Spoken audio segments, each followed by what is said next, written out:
I know that you've all been prepared for this, but I thought I'd just remind you just the same. Can you handle that, Blondie? Game over, man. Game over. What the fuck are we gonna do now? What are we gonna do? Because pure evil.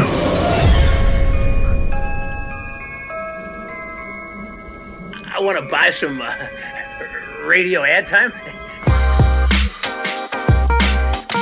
And we're back with another episode of Invasion of Body Snatchers. I'm your host, Vincent Green. He's your host, Noel-John 2E. Let's get to it. How are you doing, man? All right, man. What's the crack? I said we said what we were going to do last week, and that was after we watched Sputnik. We said we were going to go and watch The Fly, the Dave Cronenberg classic, starring Jeff Goldblum and Gina Cheekbones Davis. What did you think, man? You said it's been a while since you've seen it, and it's the kind of movie that turns you off. Oh, yeah. I like flies are the thing that crosses me out. But like if I see a fly touch something, there's no way that can even be you. I've even thrown out a plate for having a fly. I hate them. But Cronenberg is such a daring director. I know he kind of has. People say like a lot of times like he only sticks to one thing, but I'm kind of like nobody else was doing what he was doing, and he's so good at it. Yeah, they just let Cronenberg. Yeah, because he's a great storyteller. Yeah, and he's not afraid to go to the obscene. Yeah, and this is just another example of his genius. Yeah, because he's done like the movies like Eraserhead and Videodrome. Like his movies are always insanely grotesque, over the top, like kind of nearly carnage. But there's always like. The way he tells his stories is absolutely beautiful. Like we were talking a bit before we started recording about The Fly and the way this story pans out. Like, you know, he's kind of has this same love with his monsters as Guillermo del Toro. Yes. You know what I mean? Like he appreciates the monster and he's real affection for his monsters. Yes. So he wants to convey them in a human way, even though they're monstrosities, you know? And there is that always like, you know, some films, the monster is the monster. Yeah. And the good guys are the good guys, and that's fine.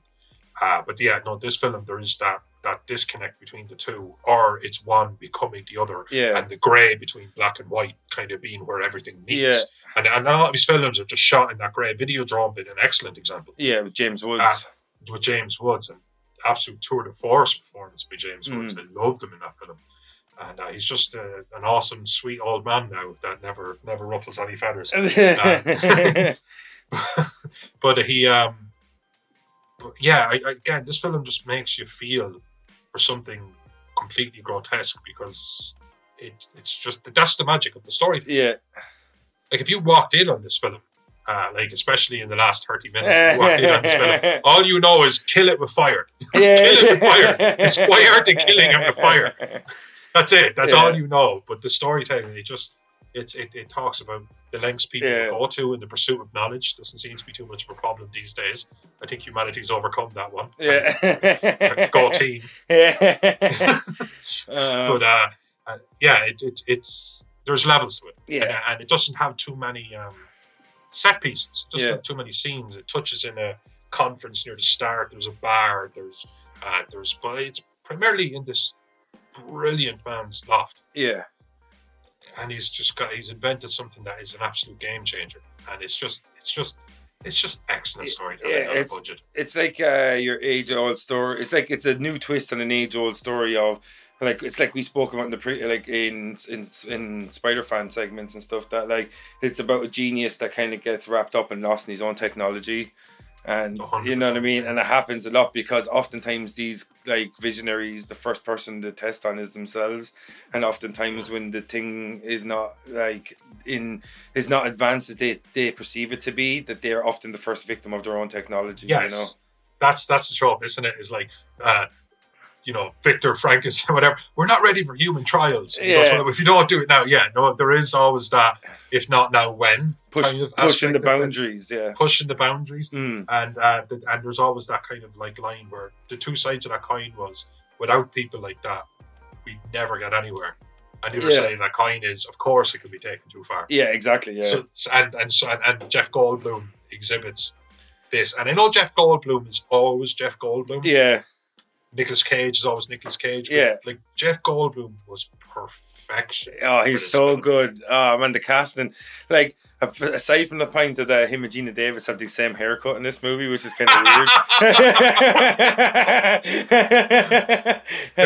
They They were right about that baby. Yeah, I can see why she's attracted to him because they look nearly identical. But like, you know what I mean? Like, Yeah. I see a lot of you. I see a lot of you in me, or no, I see a lot of myself in you, and he's probably like, me too, baby. I forget, like they forget to actually have penetrative sex, just rubbing their fingers through each other's hair and talking about flesh, or doing it Avatar style. Yeah. They just kind of tie it together. Yeah. Do you think they use Soul Glow? Go let your soul glow. They just have to go into a room that has absolutely no form of fire whatsoever. Yeah. Like anytime they sit on a chair, they stand back up and it's the perfect outline of their head on the chair. Like, Yeah. you know what I mean? Two beautiful people. Oh man, in the prime of their life. Like Jeff Goldblum's aged like a fine wine. Oh, he has. Yeah, he's like 30 years older than me. Looks about 5 years younger than me. Yeah. You know what I mean? You know what I mean? You know what it is though? Jeff Goldblum has a cheek to him. Yeah. Like he's suave and demure, and you know he's all that, but he has a cheek to him. So likable. It's a charm. Like so likable. Yeah. So likable. Yeah. He's one of those guys where you know if you swing that way, you'd swing that way. Yeah. You just know. Like of course. And even Jeff if you Goldblum, don't, like, he's going to talk you even if into you don't, it. it'd be rude, not because he'd be just like, life finds a way. It won't fit. It won't fit. It won't fit. Life. Yeah. And then just as right as he's about to come, he goes, "Be afraid, be very afraid." Tagline to our movie. Anyway, I'm going to apologize before we jump into it. I'm going to apologize right now because I have been lining up puns all day. You know, I want to save the pest for later. They're going to be coming at you. You know. They're going to be coming at you, but let's see what all the buzz is about. Oh, this fucking guy, huh? Yeah, see, I'm sorry. I mean, this was just a poor choice of film. One, because I watched a lot of it, like, as in, like a coward. Yeah. A lot, but I literally looked staring at my own hand. And reading a pun book about flies as you're watching yeah, it. yeah. And then just, like, hear... You know what? You can actually... People don't talk about this, but you can hear Cronenberg. Yeah, Cronenberg's actually not... in this movie. He plays the gynecologist. Is he the gynecologist? Yeah, I seen his name in the cast. I didn't know that before today. I'm not even going to lie. Like, I watched this movie. Yeah, I just seen his name in the cast. Watch it on Disney Plus, new star. Yeah, seems like, yeah. Well, you know, it's a strange superhero film. Yeah. Would you say it's part of the MCU? That's awful. This is what happens. I got a full night's sleep last night. I was exhausted doing Sputnik. I'm back. All right, let's jump into it. Right, I'm going to paint the scene, and you can tell we've got a science conference, and it's like the who's who of the highest intellectual sphere. Yeah, and inside of it we have as you quite promptly put, an attractive woman. So a man who actually talks to a girl at something like this. It was probably, but he introduces himself to her. Yeah, so no, what happens is she's interviewing him. Yeah, so she's interviewing him, and she wants to talk to him about this new technology that he says that's going to change the world. But he's kind of like paranoid, and he goes, "I'm not going to tell you about my discoveries within earshot, like, because they'll be eavesdropping of, like, you know, a couple of hundred of the top scientists, like pretty much all his competitors or whatever." So he, like, Jeff Goldblum's like a motherfucker right now, and goes, "Hey, why don't you come back and scope out my laboratory? You know, it's about 9 inches long, made of meat and flesh." But you know what I mean? Like, so he, like, talks. It's my penis. Yeah. We're on the same page. Grundle dick. Brundle dick, sorry. Brundle dick. I keep thinking his name's Grundle for some reason. But so, like, yeah, he talks. She says that she's going to go and talk to someone else and give them questions, and then he like pretty much convinces her to come back to his sexy time lab loft. And well, he plays on the fact that she is an whatever scientific investigative journalist. Like, she does. Yeah, she's looking. This is what she does, and obviously she has. Well, she's not like wasn't a woman of the sciences per se. She did have, like, more than an interest. Yeah. Yeah, she took her. She was kind of excellent at her job, and he was excellent at his. Yeah. So they're both set up as to kind of their paths were going to cross. Yeah, exactly. Like, so he's just kind of like pretty much a virtuoso, undiscovered. It's like, do you know what would be the equivalent of? It'd be like a journalist discovering Mozart or something like this. Oh Like, God, you know not what I in mean? short. Yeah. Well, not in short. Think of it. It's we live 35 years in the future, and we haven't scratched the surface of that technology. Somebody like that would be prodigious, to say the least. About exactly, especially like because this movie is not set in the future; it's set in the mid-80s. That's the thing. You know what I mean? So this like shows how far advanced he is. So he gets her back to his loft, and which looks like a drug den or something. It's fucking like the what's called the quality of architecture and the buildings in this fucking. Like Cronenberg must have built this on the cheapest of budgets. Like he probably had to. I don't know. You give that man $1 billion, and he doesn't. He likes to dinge. Yeah, he probably. He doesn't like. It's not about people. They're never thriving. They just go from plateau to worse. I just think though, in between takes, they were probably like wrestling crackheads to get them off the set. Probably. You know what I mean? It's like, Jeff, stop wrestling that crackhead. So like. Yeah, he gets her back to his loft, and she sees these devices. No, she asks what's his great discovery, and I think are they covered in towels or so, or are they covered down? I can't remember if they're covered down, but there is a reveal. Yeah, that's what I was thinking. Like that, he pulls off like a blanket or a cloth or something off them, and has a little bit of the flourish. Yeah, ta-da, yeah. And I tell you, the actual pods, they just look great. You know the way like some kind of like blocky kind of future tech that they had in like old Star Treks or old sci-fi. Blade Runner. Just, now that we're in this kind of hyper digital age, we realize that it's not quite how it panned out. Yeah.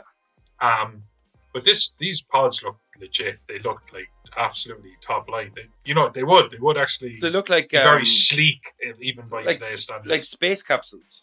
Yeah. You know what I mean? Do you know, like the re-entry pods and stuff that they use for space travel. That's what they kind of reminded me of, like, and because like the space race and all that probably would have, was kind of over and stuff after then. But like, I'm sure Cronenberg took some inspiration from maybe the space pods or something like that, because that's the most futuristic thing you could think of. Is like, you know what I mean? If this guy's supposed to be so advanced, the most futuristic thing you can think of is anything they use in space. You know what I mean? Like, yeah.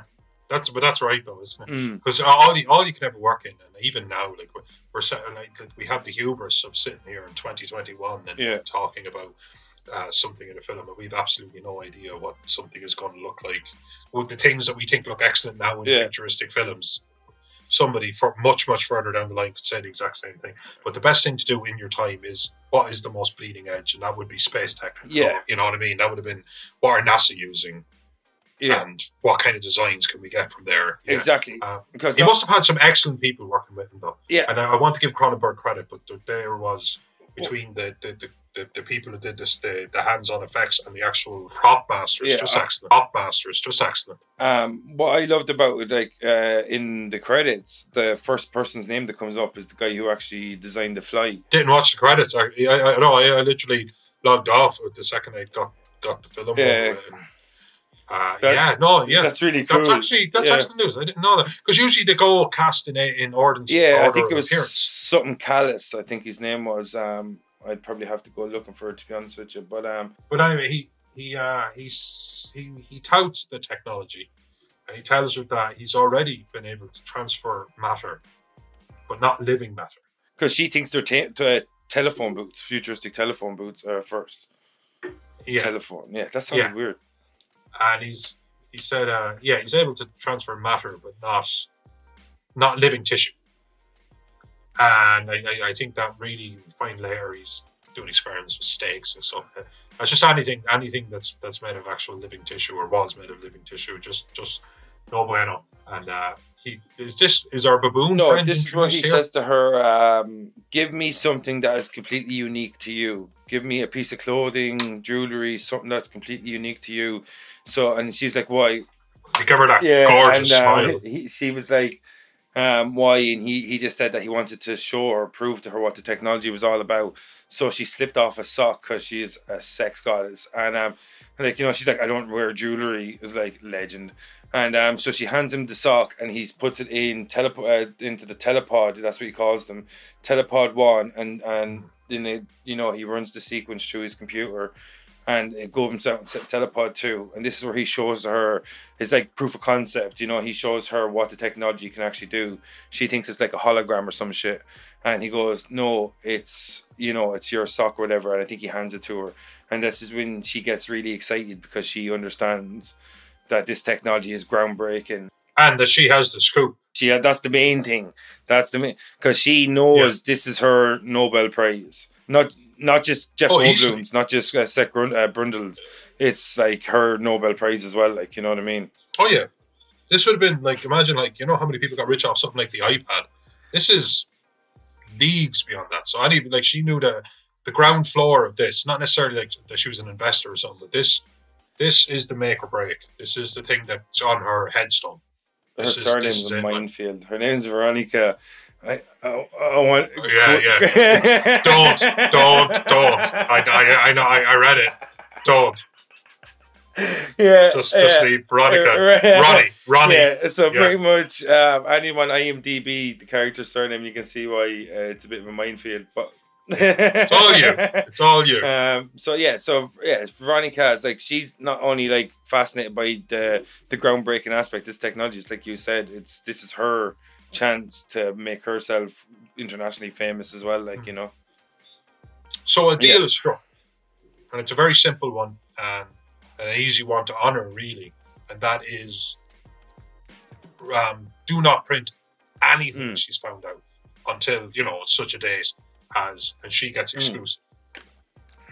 She gets the one-stop shop, and that is just a deal. If you were in her job, you pull the person's arm off that hands out that deal to you. You just would. So she's absolutely fine. They just strike up. There's a little bit like there's sparks between. They have sex the first night. That would be the sparks. But he's flirting with her at the conference. Yeah. You know, it's just like, a lot of people here say that, but they're lying. It's I said to you though, man, it's like, you know, she's probably never been spoken to by, like, you know, a dude at one of these conferences properly ever. Yeah. So, you know what I mean? She's super hot woman, like, you know what I mean? Like, in the prime of her life. And, like... Yeah, no, I have to say, I'm a man of a certain age now, and Gina Davis was just... I was besotted with her. It's a pity because the way her career went, we missed out on probably 10, 15 good years of Gina Davis on camera.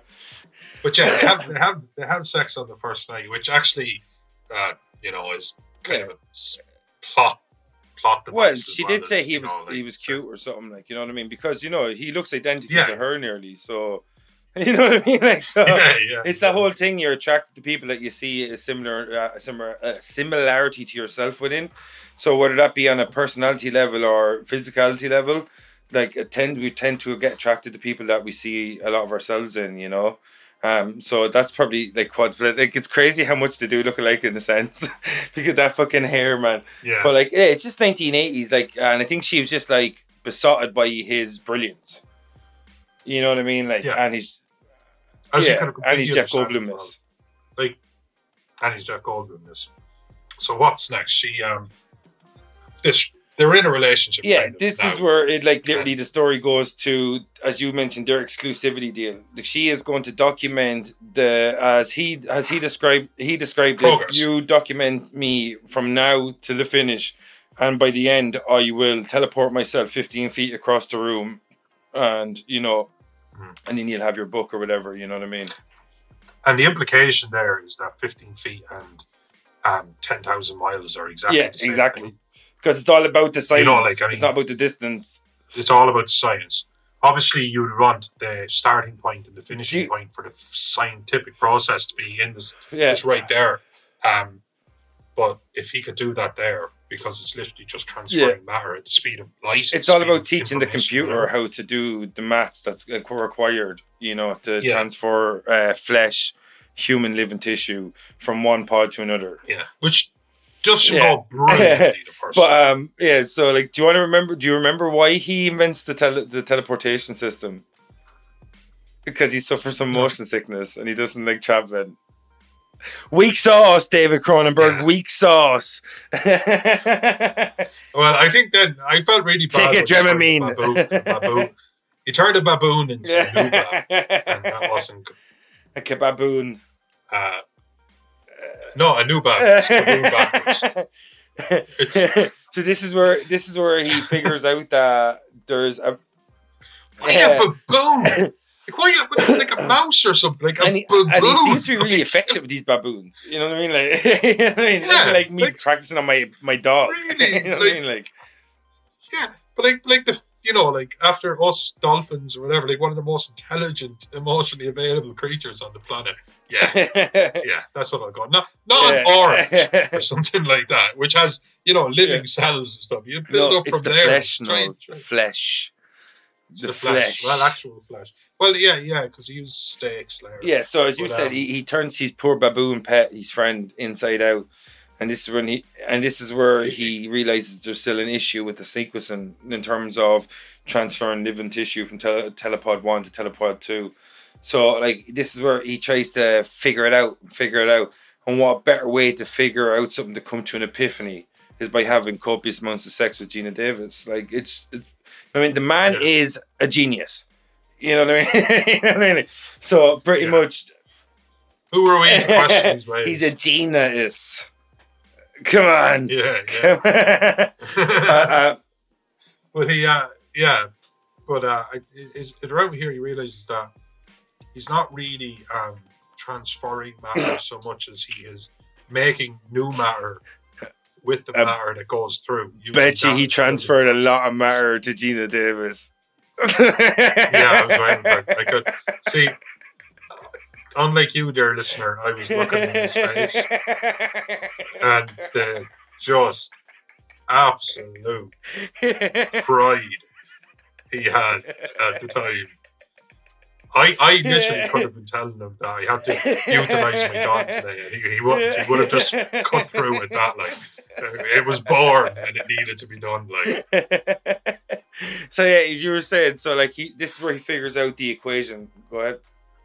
Yeah, but I think it's basically building matter using the matter it was given, and it reconfigures it in the same way, but it's not the same thing. And obviously, when you it's one thing to use a pot, it's one thing to use any inanimate object. It's a different thing to use something with cellular structure, because obviously, if one thing is slightly misplaced, even slightly, then the whole thing falls apart. So that was a huge kind of breakthrough that he had. So then he had that block that he had hit. He at least knew what it was all about teaching the machine not to represent. Like, the problem with the machine was it was replicating its idea of what flesh was supposed to be, living tissue was supposed to be. Instead, he had to actually teach the computer what living flesh was. What really holds up here, and actually dragging me back to a conversation I had with somebody who's extremely tech savvy, like extremely, like qualification, college, 25 years work experience. Yeah. Mick Bracken.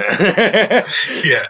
But like, guys that came and tell me, like, you were thinking like, I was talking like, so he was saying about like, even just say a machine is walking around and they're looking for someone, and you're kind of going like, oh, this person has, like, it might say this person has this pigment of skin and this person has this height and stuff like that. But like, why would this person be able to tell the difference between a ball and an apple? Because like, what's texture? He goes, you have to understand that there's no innate knowledge. Everything would have to be programmed in, and there's always going to be something that you just can't program for. That a computer is not sentient. You could just literally create enough algorithms to give the illusion of it. He goes, so he was kind of going like, he was just kind of making the case against the whole concept that there's a takeover, the rise of the machines on the near horizon. He goes, it's not. You have to understand just how much goes into a human mind and how much that a computer can do and calculate that you can't. But there will be just lines. It will stop. It can never imagine. It can only know what it is given. And I think this film, considering it's 1986, actually did a really, really, just that conversation popped into my head. I think it did a really good job of saying that. Listen, yes, this is amazing technology, but there's no room for error. None, especially because the stakes are so high. And the stakes are just so incredibly high. And especially when he's already established that the first, probably kind of like a Neil Armstrong kind of vibe that he had, that the first man to go through it was going to be him. Because it's like you think it would be enough to invent the fucking thing, but But he wanted to, he was going to be the first person to actually that happens a lot. Where scientists do experiment on themselves. You know what I mean? Like with vaccines and shit like this, like throughout ages, like, new technologies, new medicines, they're nearly always the first person under the needle, like, Yeah, and in a lot of cases, quite well they should be, because I think it's an excellent way to show that this is the product. I trust it. Yeah. So I'm asking you to. So I do think there is actually some pragmatism to it, but I do think in Brundle, what's his character? Seth Brundle. I think in Brundle's case that there was hubris as well. He was actually a very charming, likable character, but he knew that this was his ticket. Yeah, and this is the guy that I know we find out later on, but he's been working on it for like 6 years or something. So how often has he been out in those 6 years? And that's it. Like, he's very suave and very intelligent, very well connected, but it doesn't look like he's living particularly well. Yeah, exactly. You know what I mean? Like, it doesn't like he's lost in his work. Have a penthouse apartment and, absolutely. So he's lost in his world. So once he figures out that kind of like sequencing, we'll just say, because what do we know about it? He puts a second baboon through, and that fella comes out the other side, not dead, which he was really, really happy about. Like, Ronnie leaves at this point. He gets paranoid. Why does she leave? When you said Ronnie leaves, I thought you were naming like an actual character, and I was like, who the fuck was Ronnie leaves? Veronica, no known second name. Yeah, I'm not touching that surname. I want to hear it before I say it. Yes. She leaves before they had a chance to celebrate. No, what she does is she goes. Doesn't she go to what you call him? She goes to her editor / ex-boyfriend, with the strangest Game of Thrones fucking name ever, Stathis Burans or so. Stathis Burans. Yeah. What a name! That's pure Game of Thrones, if you ask me. But that's what I read that name, and I remember I was saying to Sheila just like an hour ago or something. She popped in once or twice, and I was just like, it's just like, yes, I so do have a boyfriend. Well, what's his name? Status? Status. Your boyfriend's name is Status. What's his surname? Boran. It's literally baby talk. It's baby talk. Yeah, that name is so fucking weird. It's a 14-month-old baby talking to you. Yeah, that's what it is. It's with a 14th century name. With a 14th century name. But so like, we see that she has this kind of like obsessive ex-boyfriend in between her interactions with Seth. Like, she's called away and stuff. She goes home and he's already there. He lets himself in because he still has a key. They obviously used to be like, very serious to live together, but he's a bit overbearing still. And because of this whole weird, it's a well set platform for there is some jealousy and paranoia coming. Yeah, it's not completely unfounded. Yeah, exactly. Yeah. Although putting it on her wasn't fair. Yeah. And because she only has a professional relationship now. Yeah. But he definitely did. They have this weird power dynamic still, because he's her boss or he's her editor and she writes he's for... the chief editor or something. Yeah. Like and he throws his dick on the table saying that he's going to print the story. Yeah, pretty much, because he's trying to... So he finds out that she initially, he comes over to her apartment. She tells him she's going to cover something else. She's no longer going to cover Seth Brundle. That he's like, it's pointless. That it's not worthwhile story. And when she goes and starts covering Seth in secrecy, he follows her one time and sees that she stayed the whole night, which shows like not only is she like sleeping with Seth still or whatever, but that he's been obsessive that he stayed out there the whole night.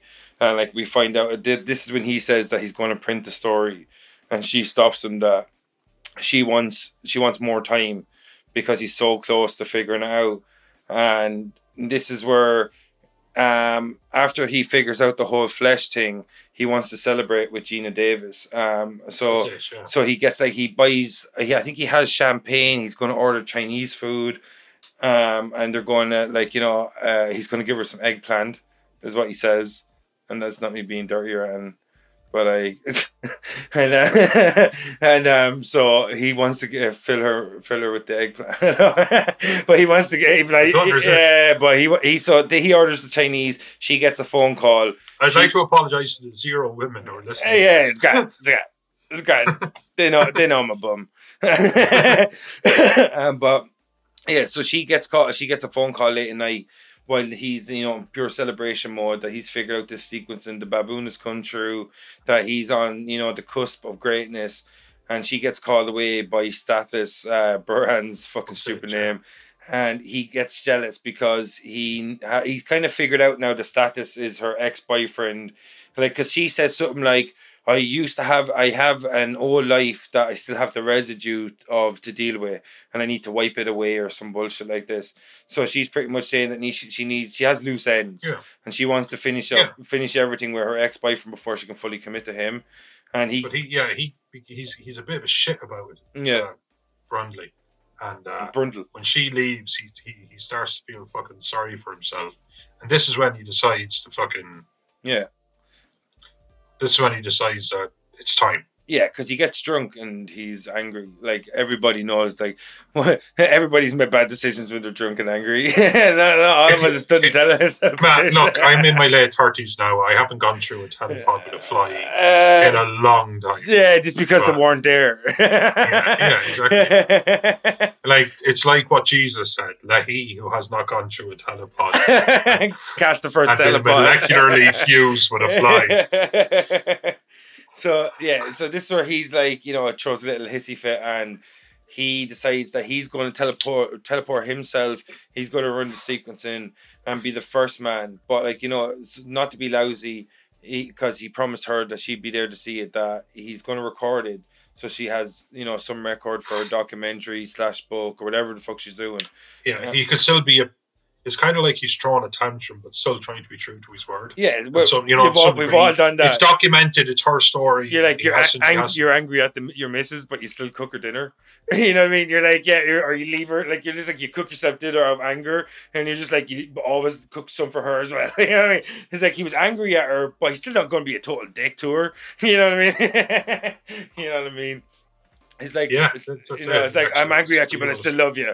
You know what I mean? But this is going to blow everyone's mind. When he went through the machine, a fly. Didn't see that one coming. No. Didn't see it coming. A fly got in there. Mm. And he steps out and he's just like, I've done it. I'm beautiful and I've done it. And he is beautiful and he has done it.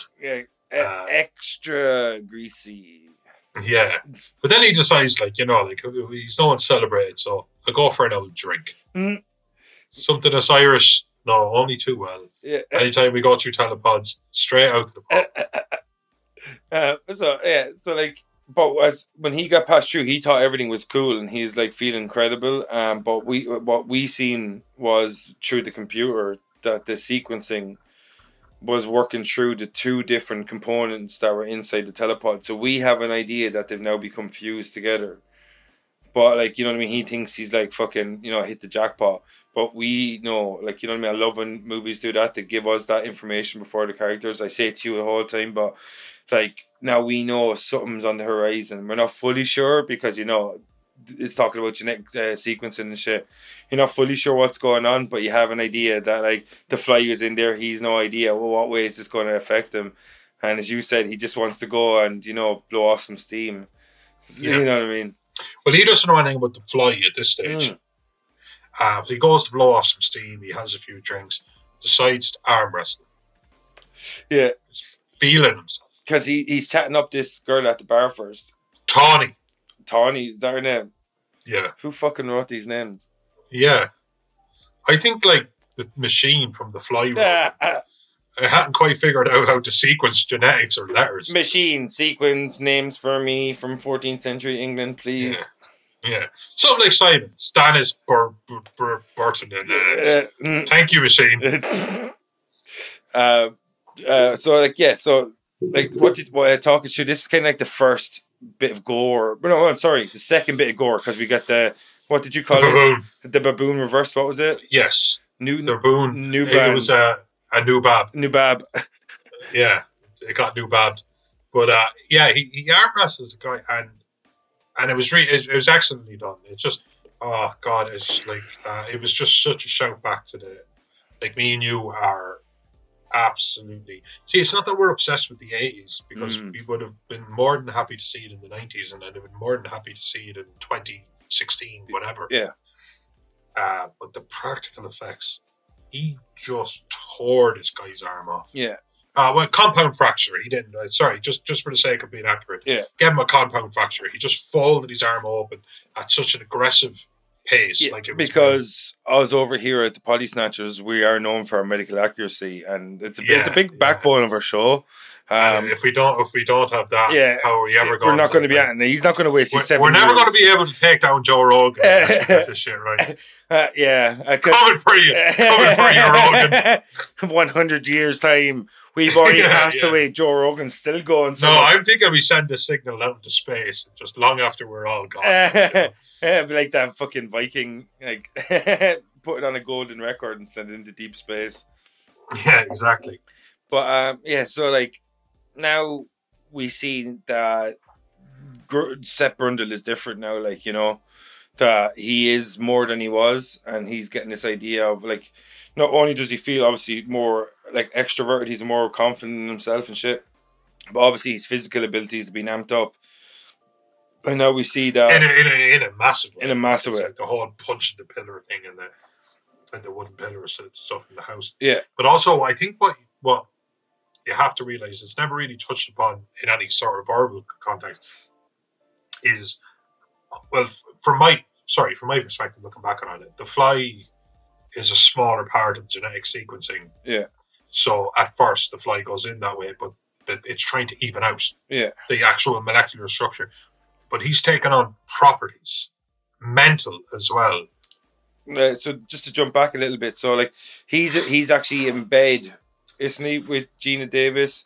She's rubbing his back, and he feels those literally very, very dense, like not human hair, like it's way too coarse. Yeah, coming out through the cut he had earlier on in the movie, I think. Yeah, and she it's like pretty much after their fight, she comes back, he shows her the recording, and like they pretty much make up. You know, they have sex or whatever. She feels the bristles on his back. She falls asleep. He wakes up during the night, and then he goes out, and he kind of like, you know, starts doing all these incredible things, whatever. But we, like, you know, we don't see that straight away. He just goes kind of out into the main living area of the loft, and then what we assume is a few hours later, maybe a few minutes later, I don't know, Gina Davis wakes back up. She goes outside and sees him, like, he's not even speaking to her. He just climbs up one of them, kind of like a parallel bar, and starts doing all this gymnastics and running along the ceiling and shit. Because, like, I think we forgot about that. Because, like, this is where he starts showing us his superhuman abilities, and this is where he's still having fun with it. Superhuman to the point where there is, because at this point he's trying to push a narrative that he has been purified by the machine. Would you say that it's put together, and it's put together in a more perfect sequence? Would you say he's pretty fly for a white guy? Oh.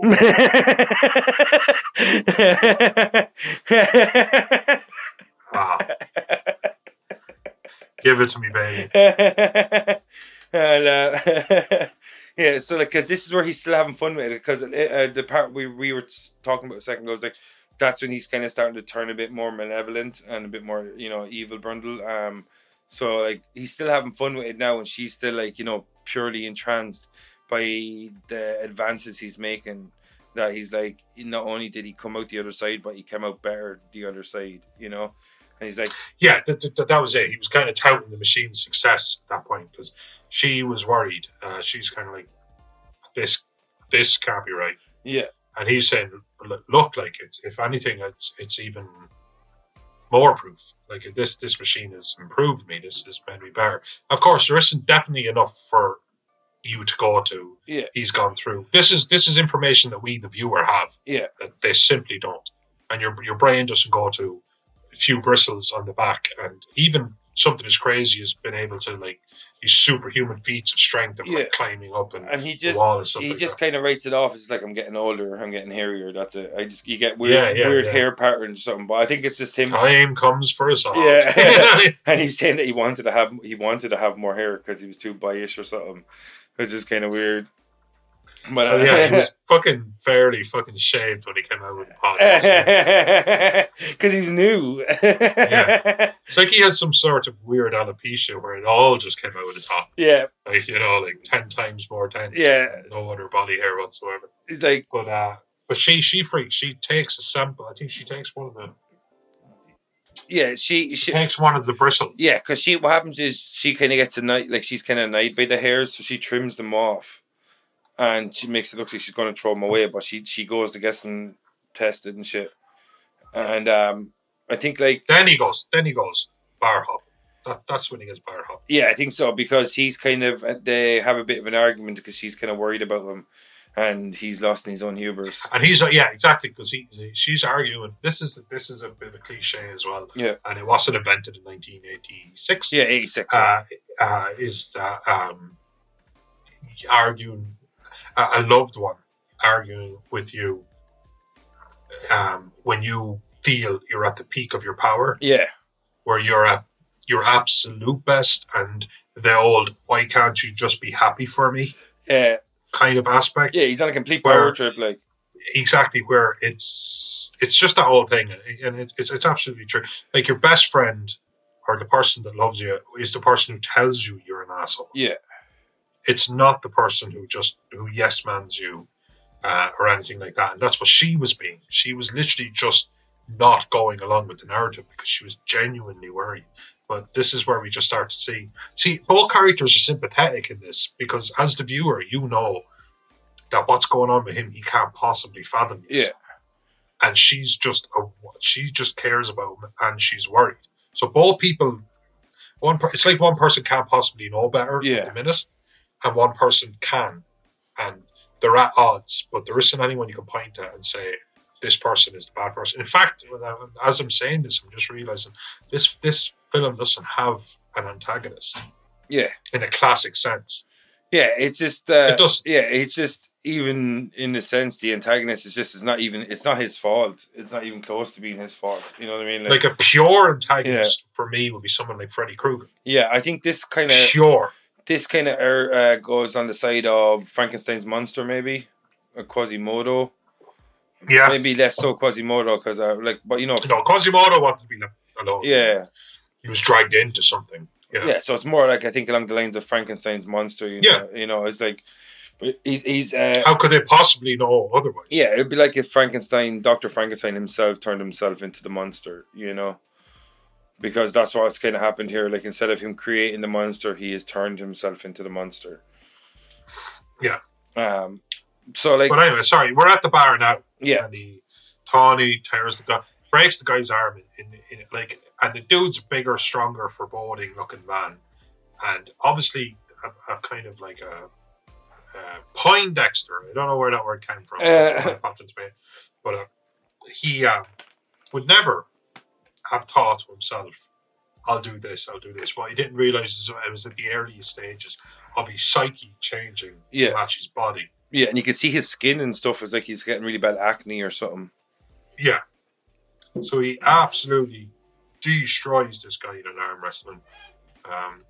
And he goes back with Tawny, and they do the deed. Yeah, he pretty much wins her in the arm wrestle. That was it. Yeah, because her boyfriend or like whatever this dude was to her, he bets her in the arm wrestle.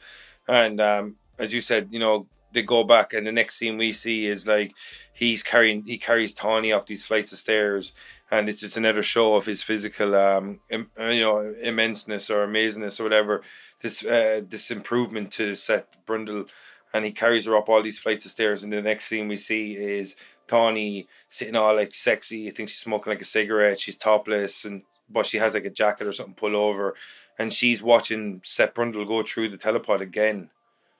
And like, you know what I mean? He goes through the telepod. This is something I actually totally forgot. I forgot he went through more than once.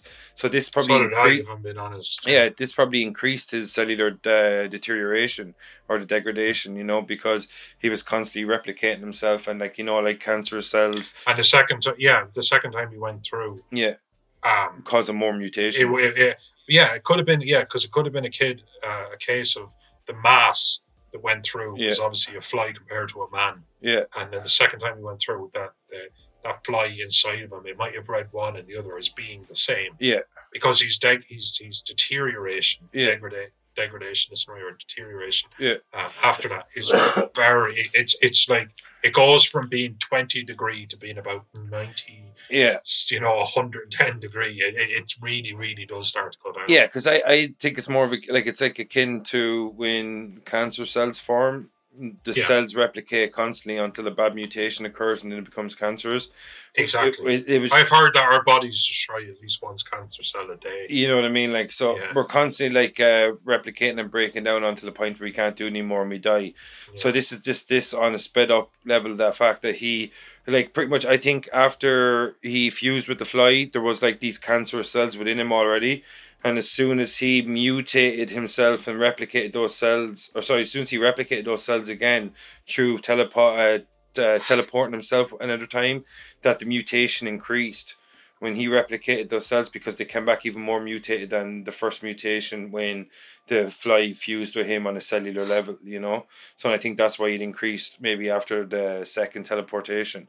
And now we see like Gina Davis comes back, I think, when he's trying to get Tawny to go through the telepod, and he's trying to force her to go through. He's like, yeah, because he's insistent. This is where the fight actually came with Gina Davis. He's a great. He wanted her to go through. Yeah, exactly. He's insistent. Apologies, viewers, listeners.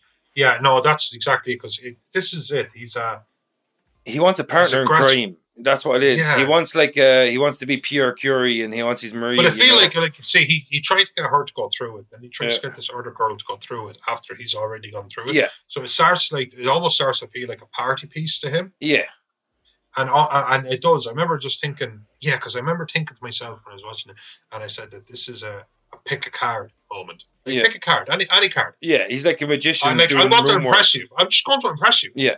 And then now there's obviously me saying it's the Two of Hearts, and it is the Two of Hearts is a hell of a lot impressive. Yeah, less impressive than me being able to actually take something through space. Yeah, exactly. It's like he's saying, saying pick your card, but then he teleports the correct card from one side of the room to the other. Yeah, you know exactly. What I mean? Like, this is but he doesn't know that he's a cognitive brain, but his Similian brain. Yeah, is obviously hijacked because we have a Similian and lizard brain. Yeah, the Silmarillion written by J.R.R. Tolkien. Yeah, we all know about the book. No, this fucking guy. Couldn't let me sound smart. No, you were getting too smart for me, so I had to pull you back. Yeah, I heard some conspiracy theorists go on a rant recently, and he said the word Similian, and I said, that sounds smart. It's like wrote it on your forearm. Imagine you lift your arm up now to get a drink and I see it written on your forearm. Say Similian. Yeah. Sorry, no, finish your thought there, sorry. But he started to use it as a part. He started to all of his better judgment is gone. Yeah. Not gone, man, not completely. As in to the point where he couldn't be at least talked to. More of that later. But he's literally just thinks that this is it, I've done it, and every instinct he has, he's just going with, as opposed to being like you did not build a machine like this over 6 years without being an incredibly cognizant, incredibly present, incredibly thought out person. So obviously, the second he came out of a machine, even though he came out looking fine, feeling absolutely hugely feeling himself, just like he's just like top of the world. Prince. Looking like Prince quite a lot, actually, yeah. But he's obviously degrading, and only someone that can see you when you think you're at your best, when you're actually at your worst, can see it. But Ronnie gets back before this woman goes through it, not that she really wanted to. Do you remember what happens next? This is where he says to her, "Come on, don't be afraid. Get into the telepods. Don't be afraid." And she goes, "No, be afraid. Be very afraid." And I actually totally forgot that fucking line was in this movie until I watched it again, and that's like one of the most famous. It's like it's every bit as famous as no one can hear you scream in space. God, I am so mad at myself because I literally just now, because I remember I literally be afraid, very afraid. Yeah, it's like so famous. You forget where it comes from, like. But it's like when Bruce Willis was always like, no, we have to die hard too. Die Hard. And I was like, yeah, they say it in the film. But fuck, that second movie was not as good as part 1 and 3. Not a bad movie, but just not as good. Which is such total side note. But Die Hard flies in the face completely of trilogy rules. The original trilogy before the abominations that were Live Free, Die Hard, and whatever the fuck Die Hard 5 was called. Yeah, it's kind of weird the way those movies turned out, but quality-wise. But totally turned back right to the fly. But so this is where Brundlefly is totally starting to go off, or sorry, Brundle is starting to totally go off the rails. And Gina Davis kind of leaves him now, and she goes, I think Joan Tawny runs away, and I think Gina Davis kind of leaves as well. And this is where he kind of goes into the next stage of his deterioration, because he becomes isolated, and this is where we see pretty much the Brundle being given away to the Brundlefly. And this I think it's supposed to, I think it was, he says it's 4 days later, or no, maybe 4 weeks. Is it 4 weeks later or 4 days no later? Weeks 4 weeks later. Yeah, no, I know it is. I know it's a few weeks later. I remember that much. As in, and it's like, I love simple, because he's turned into a prideful little bitch. Yeah. So he's allowed himself to degrade to a point where he has to swallow his pride in a very literal sense. And I love the way little simple bits of writing like that, though, just to convey a time jump.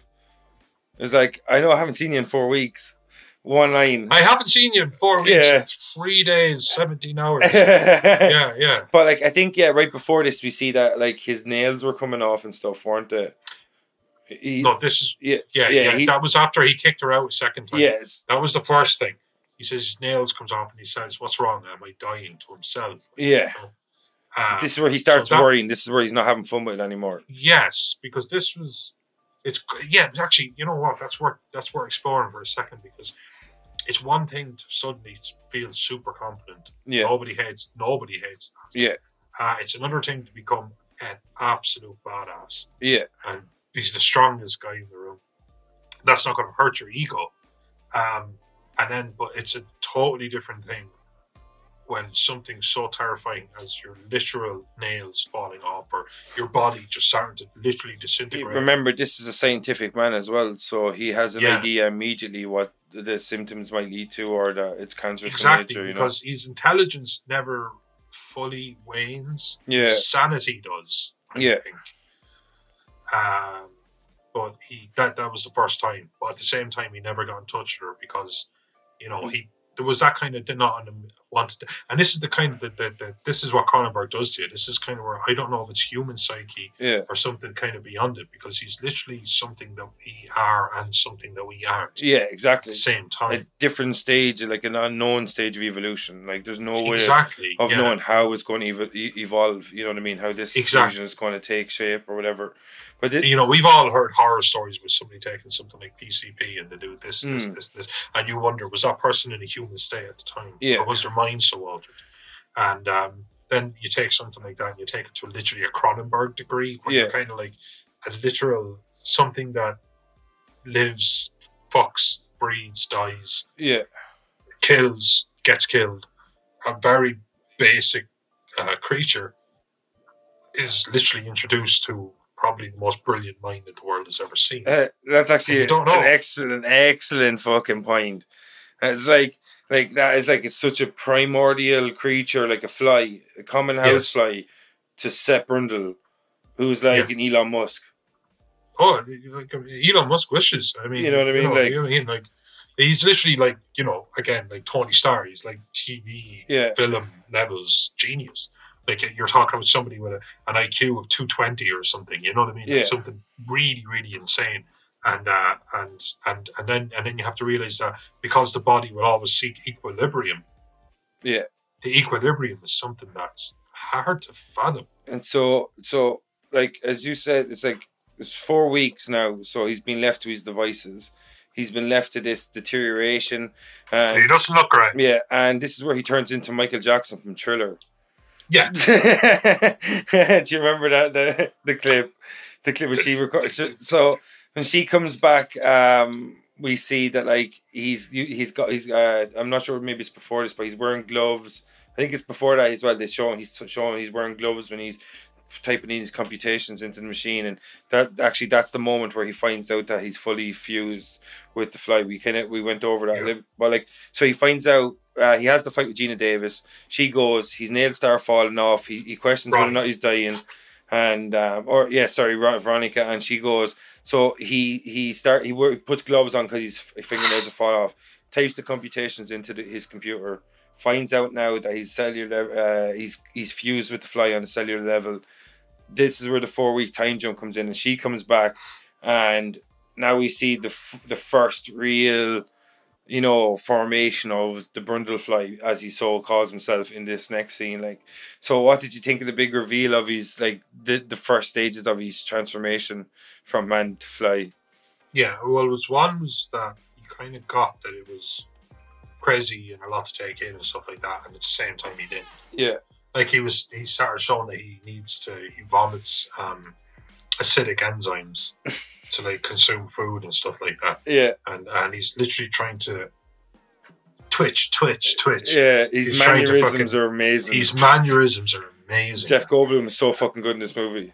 He's so good in this movie. So and Jeff Goldblum good. is not like, here's Jeff Goldblum's in this kind of like tier with me where people, you don't think like, they're not like Joaquin Phoenix or Daniel Day-Lewis or Meryl Streep or somebody who you've seen take on at least like Sophie's Choice, There Will Be Blood, whatever you have, The Joker, etc.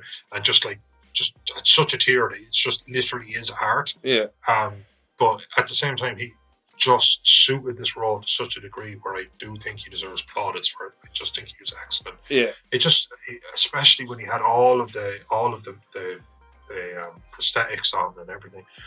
And I really believed it. I actually just looked at a man that didn't really... A tortured soul that didn't realise... So grotesque. Yeah. And I didn't really... Like, a tortured soul that didn't realise how tortured he was. Yeah. Because that function in mind is still the same. Because he hasn't just teleported, you have to understand. He's done two things. Yeah.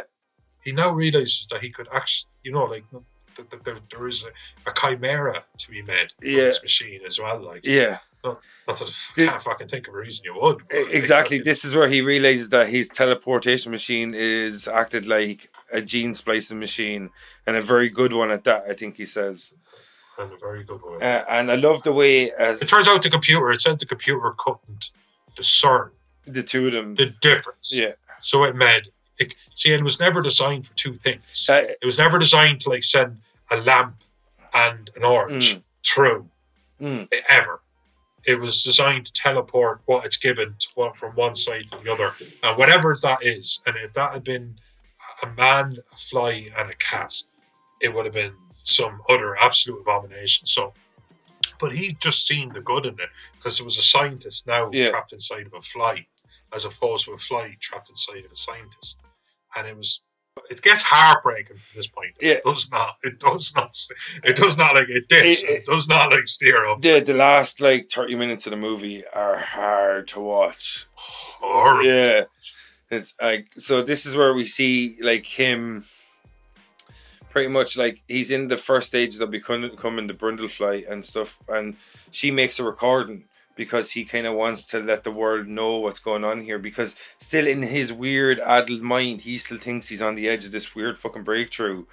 You know what I mean? Like, he, like this, you said, like eventually is like the scientific brain in him starts becoming curious by this transformation. And he, even though he understands that by doing research within this 4-week period, that the transformation has caused a cancerous type effect. And we see these melanomas and stuff, or I think they're called, is it melanomas, these tumors that start growing all over his skin and stuff like that. Like, is that, I suppose that is what there are. I honestly, like, at the time, I suppose that's actually a good word for it. But, just be honest. We're talking about what is going through our heads when we're watching it. I was just thinking, like, is this just like, obviously, it's not like a human and an ape or something where there's just like a straighter line. Yeah. Obviously, this is something like completely alien, where a human and a fly, and you're just thinking like, whatever exists in between those two things. One thing is compound eyes. Yeah. We don't. You know what I mean? One thing's we had teeth and they spit, you know. So I just thought at this stage it was just the amalgamation, the sheer actual horror part of where the body didn't know if it was going to be one thing or the other. Yeah, because the body's trying to figure out on a cellular level what the fuck it is now. What the fuck it is, and there's literally, it's never existed before.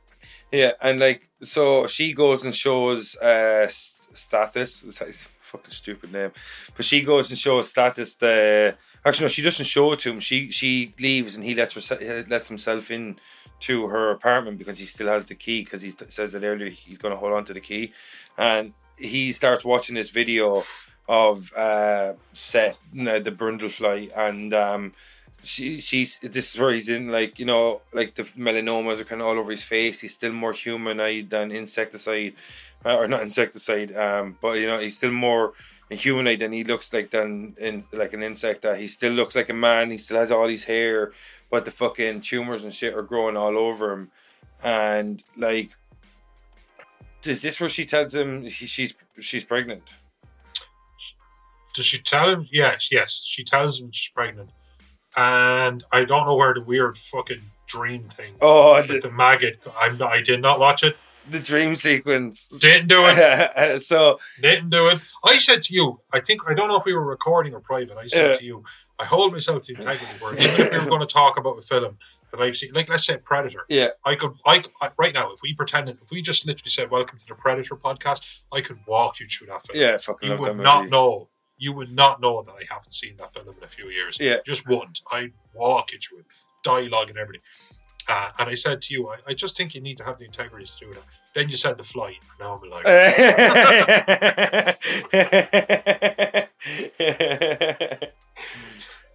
but I was just like, That's the best thing about this movie, though. Like, it does make you just like, ugh, like, you know, it's just a yuck. Yeah. You know what I mean? Like, so. But not that, see, I always think, like, Cronenberg, not to get, again, please stop me before I get too off the rails. Go ahead. But Cronenberg, it's never the point. Yeah. It's never the point. Like, he actually does tell stories. And sometimes really, really cerebral, absolutely inverted, bizarre stories, no doubt. Yeah. But there's something there, and he's just not afraid to go there. And I honestly think the world needs a Cronenberg. That's... and this film is that. And in no way should be because of my fragile sensibilities. Yeah. Should Cronenberg not Cronenberg? Man, exactly. Like, the thing is, like, with classic horror in comparison to some of the more modernistic horror is that they told a story and the gore was an element of the story. But what happened is the gore became the story. He never did that. Yeah, you know what I mean? Look at The Thing, John Carpenter's The Thing. Like, you know, the gore, that film is so gore-filled, but the story is so strong, and the gore just adds to the story, never takes away. Yeah. And that's what good horror directors do. Cronenberg doesn't kill many people in his films. That's it. Make a small cast and make every deck worthwhile. Yeah. You know what I mean? I guarantee you that Predator, because I'm just using it because it's film we use. Yeah. More people die in Predator than Cronenberg's entire discography. I guarantee you that. You've just heard the trivia question of the week. I know. I'd like if someone just, like, you know, listen to this and just kind of look back and went, no, my dude. I've never seen, like, 1979's, like, you know, welcome to the murder of 1,000 million billion people. You know, he's I'd be like, okay, fair enough. But no, like, death was never the thing. That's what people think. It's just violence. Yeah. Cronenberg rarely does. He only does violence as a storytelling mechanism. It's like, he doesn't rely on it. Yeah, it's not what it's about. Like Halloween, ever. Like the original Halloween by John Carpenter's, like, what, 3-4 deaths in the whole film. You know what I mean? The first death, the guy that she sticks. Annie gets killed as well. You know, the sheriff's daughter. But, like, this is the whole thing. Like, you keep a small, like, this is why I love small cast. You keep a small cast. He let us learn and know about some of these characters. So when they do die or bad things happen to them, we actually give a shit. Instead of these big sprawl, like, we touched upon this before. Like I said, I was kind of in a eureka moment for me when I said that. There's no bad guys in this film. Yeah. How possibly, just bad decisions and bad luck. But yeah, like, how possibly could I be, like, you know, like we said, like, there has to be something in the law for the mentally ill. Yeah.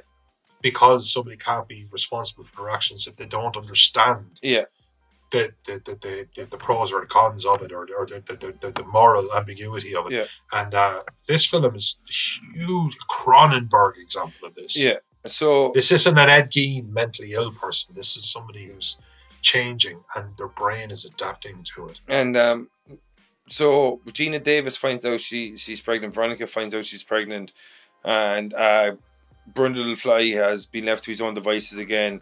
She's kind of isolated herself away from him, and in the meantime, and has decided she doesn't want a little maggot. Yeah, so pretty much we kind of cuts to her and I keep wanting to call him Stannis Baratheon. That's what I want to keep calling him. The whole fucking podcast. I just have to get it out there now. I've been dying to call him Stannis Baratheon. Like pretty much Stannis Baran brings her, like, it looks like a medical facility. They're going through the halls. We see that she's in labor. Like, holy shit, what's going on? She's on the labor. She's in the labor ward or whatever. She's about to give birth, and she's pushing. She's pushing. We see like blood on the medical, the cloths and shit. And she's pushing. And he's like, "There's more to come." And he's like leaning down on her stomach. Use those muscles.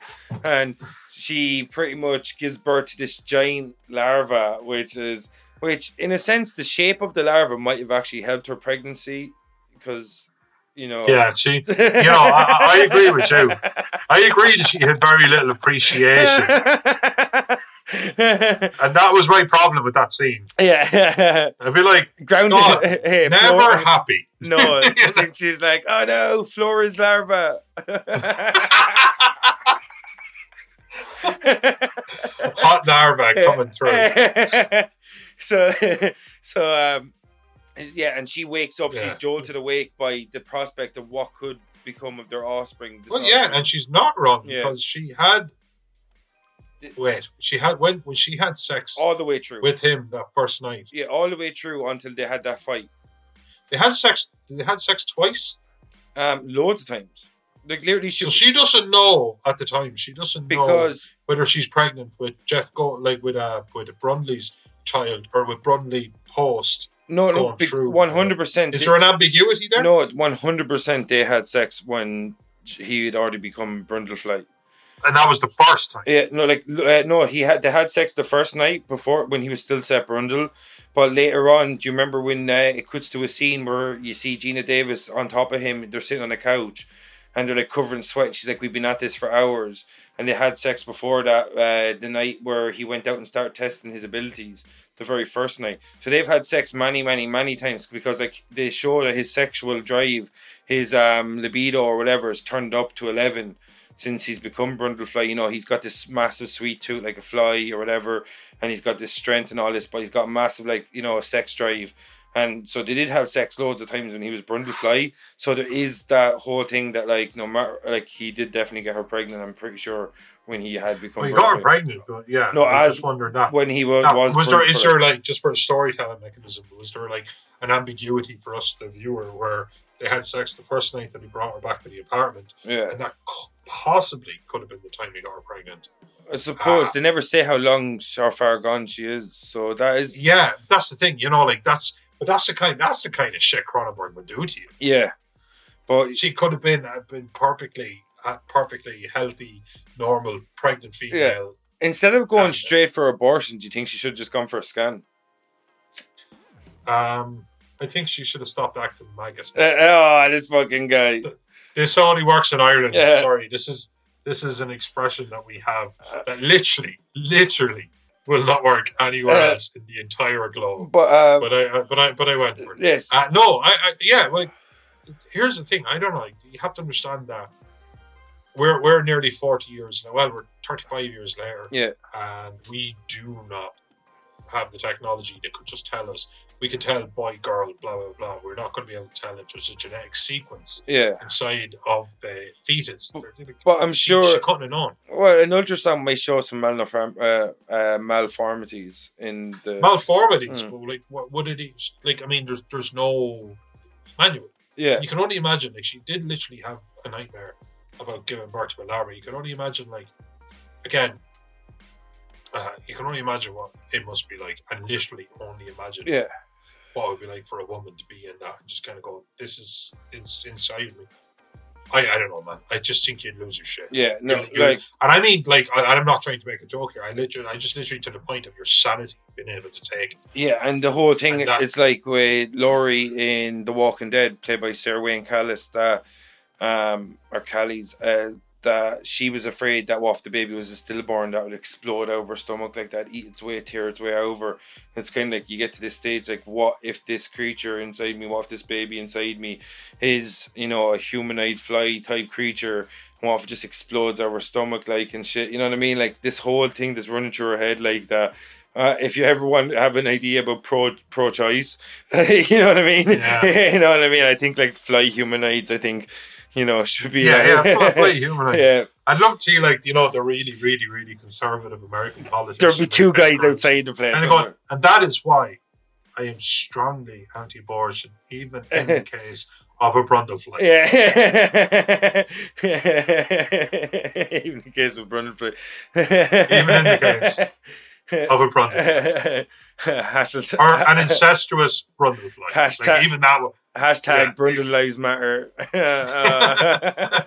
But so, like, literally, this is where we're going to run straight to the finish now. That, like, she's in the time now that she's gone away, that, you know, the Brundlefly has, you know, pretty much starting to take over from, you know, and like, this is one of my favorite parts of the whole movie, where she goes and sees him, like, late at night, and I think pretty much she's going there to tell him that she's pregnant.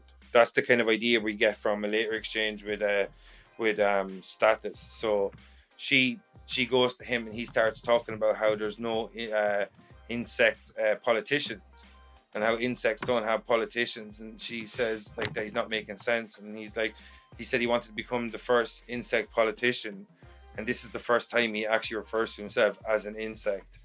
That, you know what I mean? Like that. I love this next line where he says something along the lines of, I'm an insect that dreamt he was a man and has now woken up again and realized that he's an insect. Like, that's fucking So, like, this is where he no longer sees himself as a human. That he's given into the Brundlefly, that he has now become something different. Something like, it's not even that, like, you know, he's relented. Yeah, it's he never relented at any kind of stage here. He always did what he thought he should or wanted to do. Yeah. But this was kind of, it didn't matter. It was beyond him. Yeah, absolutely beyond. Exactly. Like, he's so, like, he's, like, literally, he's become fully, you know, transformed or whatever, and upon seeing almost, or, like, well, sorry, yeah, no, like, he's covered in these massive tumors. He's like, he's, you know, he's kind of bigger than he was and stuff, and he's like, he's grotesque. He's spitting like acid vomit. He's lost his, you know, his teeth and shit like that. He's got all these growths in his face. His body is trying to find equilibrium again. And whatever that is, but no, he's very far gone. And so this is where Veronica decides that she's going to abort the child. Yeah. So. So that led into the climax, and sure, Noel, will we take a quick break there, and then we'll round up the end of the movie. So we'll go for a quick break. You go get yourself a cup of tea, whatever the fuck, and we'll see you after the break. I'm your host, Vincent Green. He's your host, Noel-John Tootie. This is the Invasion of Potty Snatchers. See you in a few moments.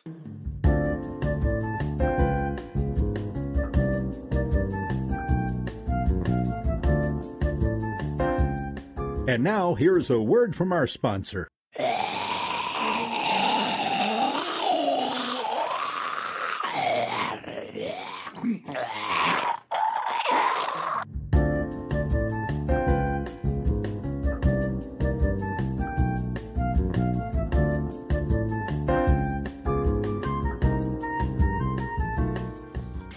Time flies when you're having fun. Welcome back, folks. Yeah, I'm sorry. I know it wasn't the best pun, but how could I resist?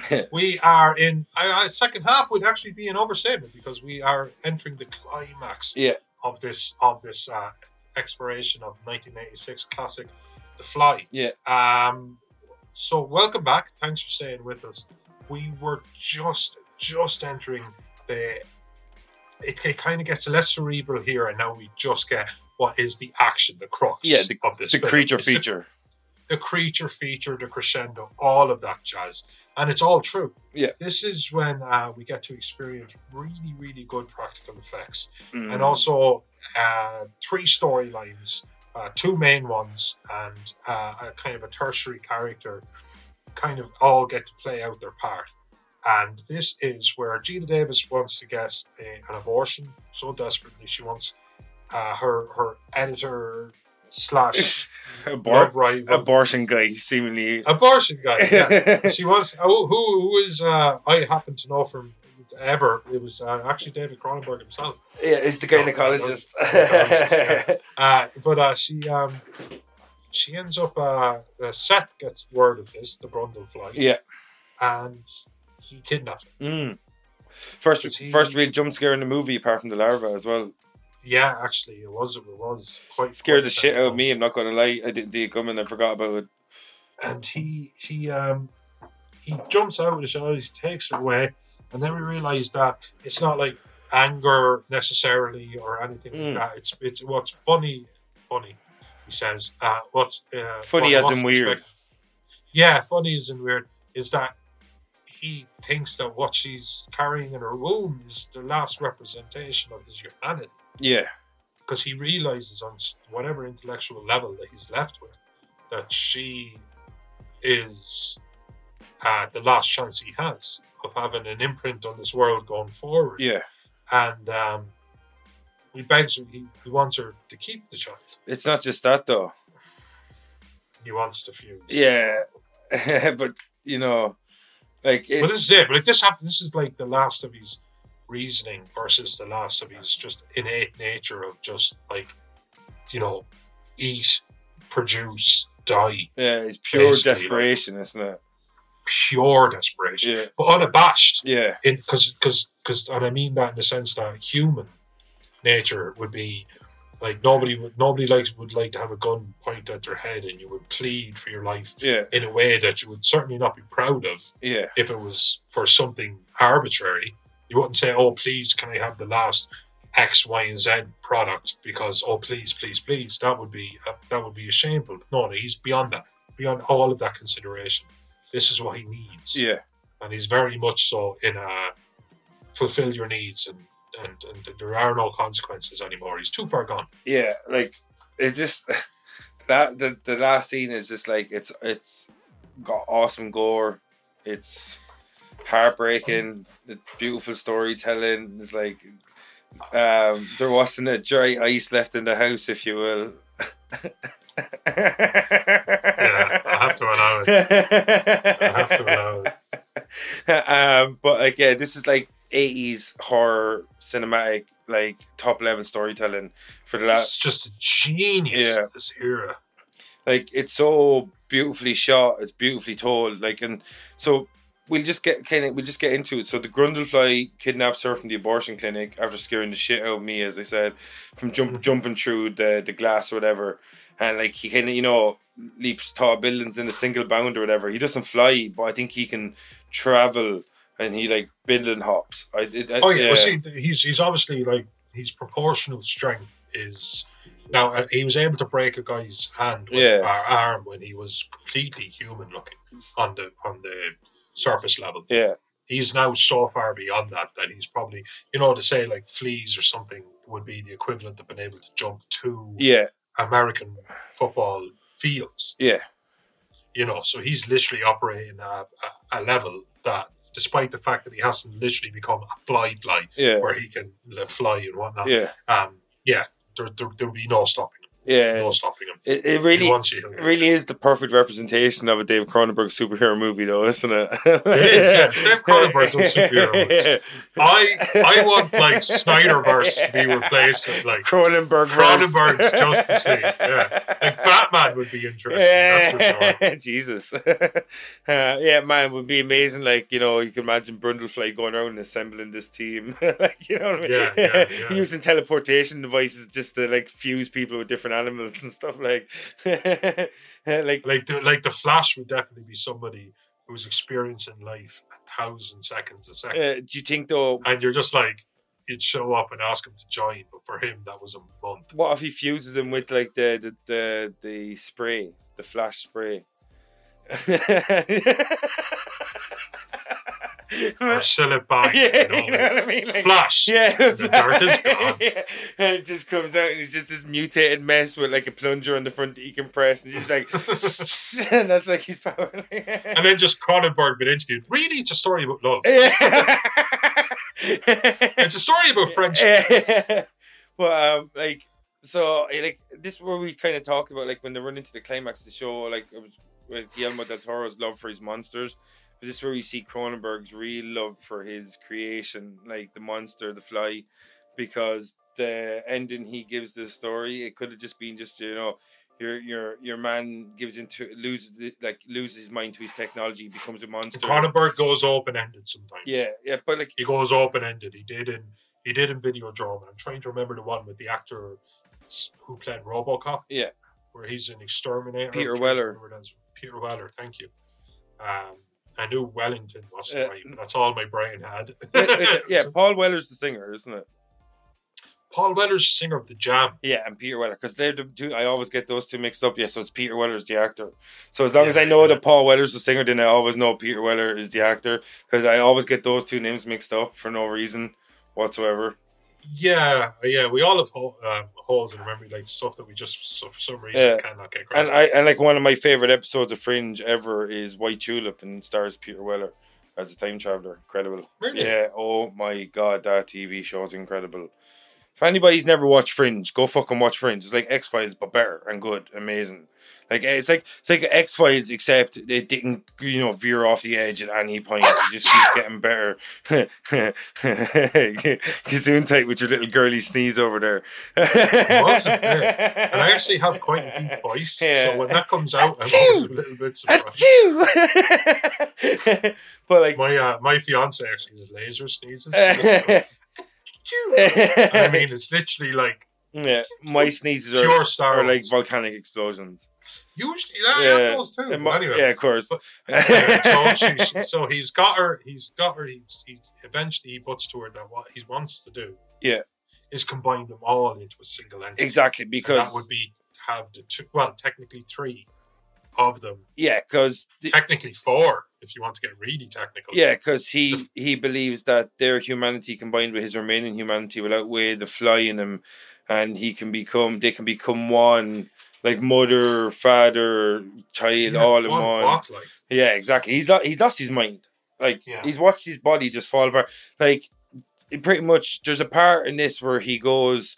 I think his ear falls off, and he walks over to, or maybe when his teeth fall out, he walks over to like a press that he has above a sink, and he opens it, and it's filled with all his body parts that have fallen off him. And he turns to her and he says, I think he says this, the Natural History Museum of Brundle or something like that, or the Brundle Natural History Museum or something. That, and then like he's lost his mind. Like he's watched his body. He's watched his body, mutate, giving the cancerous cells, been covering tumors, literally body parts. I'd have the common decency to go insane, but yeah, you know what I mean. Like so, he's like, as I said, he's just lost his mind at this stage. But like, Cronenberg never lets you forget there's a man within the monster throughout this the closing of the movie. So like he kidnaps Gina Davis's character Veronica, and he takes her away, and then Status, fuck, I just really want to call him Stannis every time, but his name Status comes there with like a gun, like a shotgun. He goes there and then assembles the gun. That's the way I do it. Like, what the fuck? You know what I mean? Like, I go there, it's like once, imagine if the fly's there, like Brundle fly's just standing in the room he walks into, and he's just like, 1 second, I just have to assemble my gun. Or just like, 1, 2, 3, breach. Okay, so this base goes into this base. It's like you had to breach the door, assemble! And everyone, and you're just in there, like, flushing all the drugs down the toilet. And they're like, it doesn't go in there. He attaches to B, not to C, Jeff. Jesus, Jeff. This is like you. You always rush. You never take the alphabet into account, Jeff. Jesus. This is why Linda left you.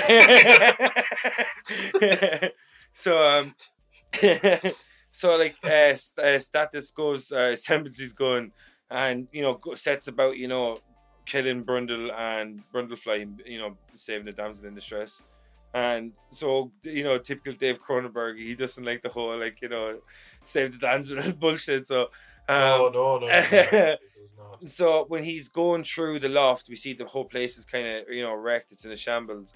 And he's going through there, and Brundlefly sneaks up on him and pretty much, takes the gun off and bitch slaps him, knocks him to the ground, and then grabs his hand and what he calls it, he vomit drops, because he calls it earlier on vomit dropping. And he gets like his left arm or right leg or something. Yeah, because down. What do you think the inconsistencies with the acid here? Well, I don't think it would deteriorate quite as quick. Yeah, as you know what I mean. Right? It was all over. I don't know, but everything's exacerbated by the fact that it was all over his shirt and stuff earlier, and it didn't burn through. Yeah. And it was burning through the ground like xenomorph blood here in this scene, like. Yeah, it was the only thing about this film that I didn't find believable. Touche, I guess. You know what I mean. No, but I mean, sometimes like even with like whatever a Superman film or something like that, there are like things that all we know is with the information that we're given, there's stuff within. This is coming from a man that dissected 3 Spider-Man movies with me for like about 6 hours. Oof. You know what I mean? You know what I mean? Like short version of that was the second film was great. First film was groundbreaking. Special effects didn't hold up, and the third film should have never happened. But there it all is in like 10 seconds. So like he spits his acid onto your man's hand, and absolutely, and he's about to go for the kill, which would be a face, to destroy his face.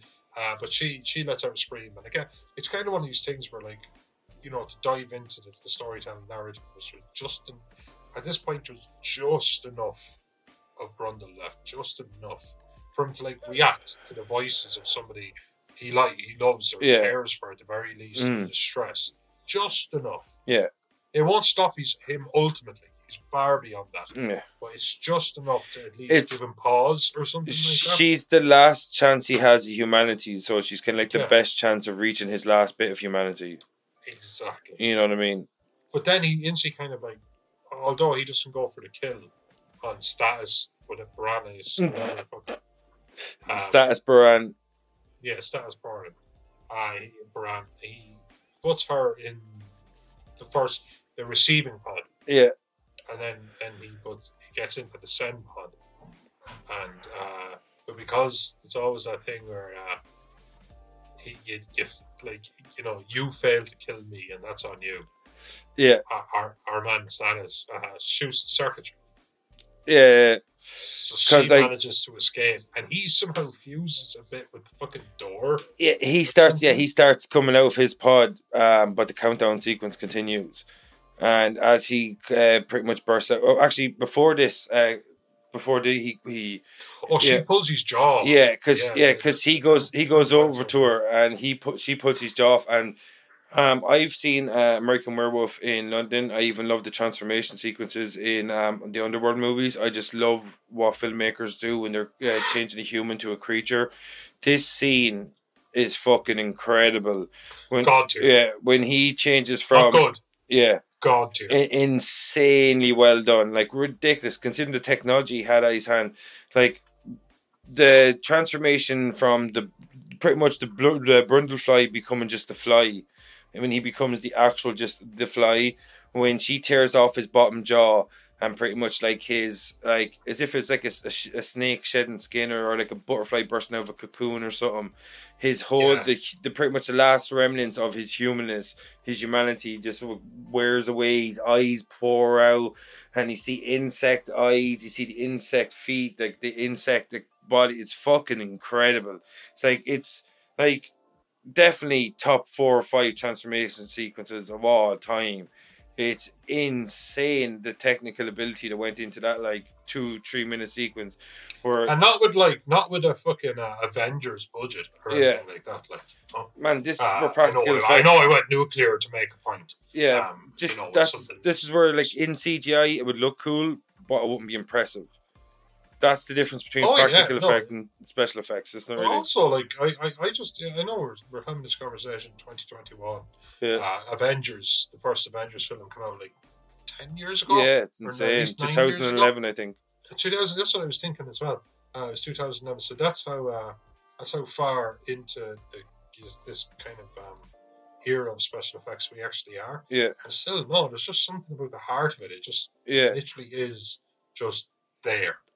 It's not like, oh, get the texture right, and like people and green screen, it's not. It was just there. Yeah, like, exactly. It wasn't a fly. Yeah, it was. It just wasn't. Yeah, but it was there, and it was dripping in viscous goo. Yeah, it was horrible. It's fucking awesome, man.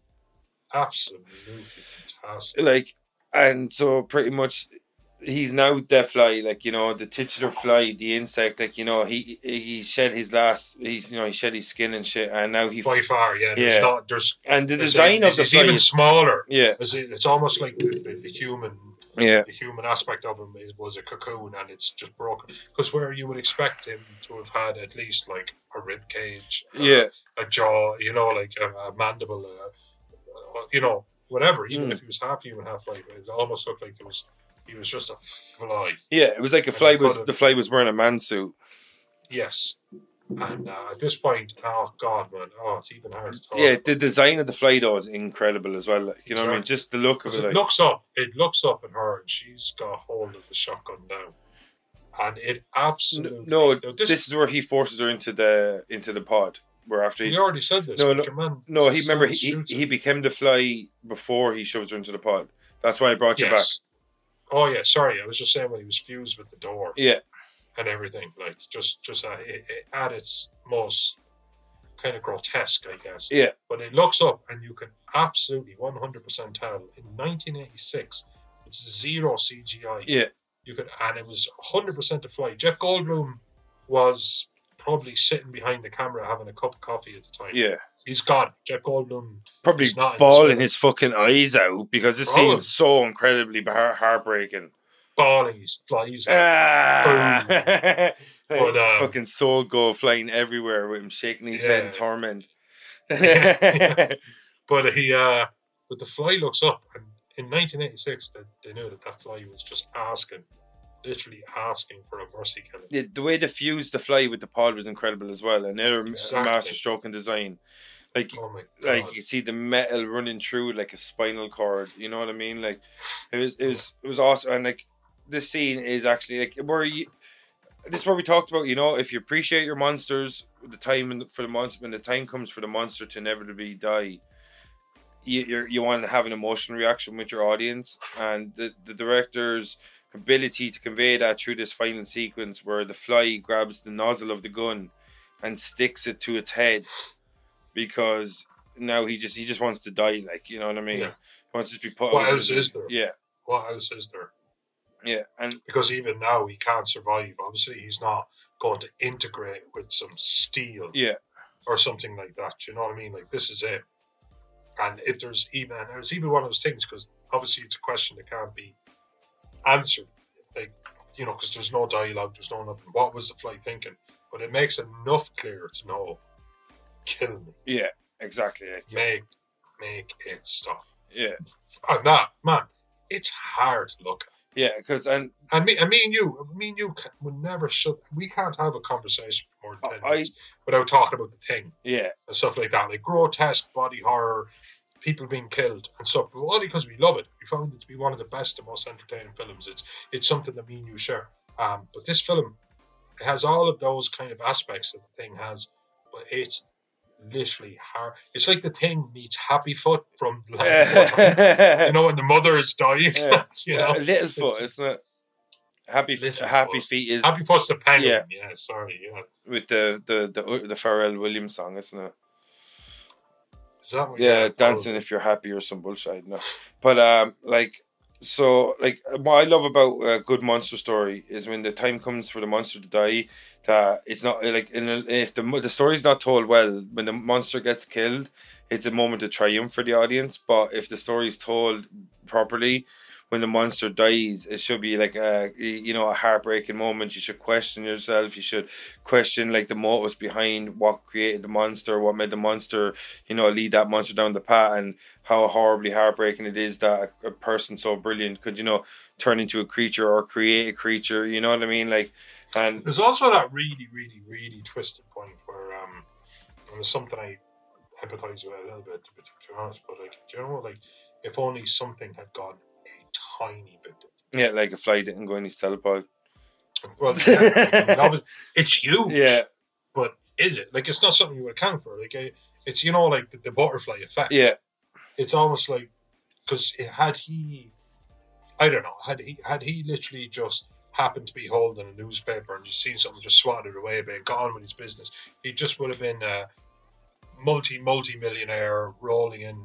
Yeah, rolling in women, probably had it, or maybe married Ronnie and rolling in women. I've never heard rolling in women. I've never heard that term before. And, well, you know what? I've said it, and now I need to.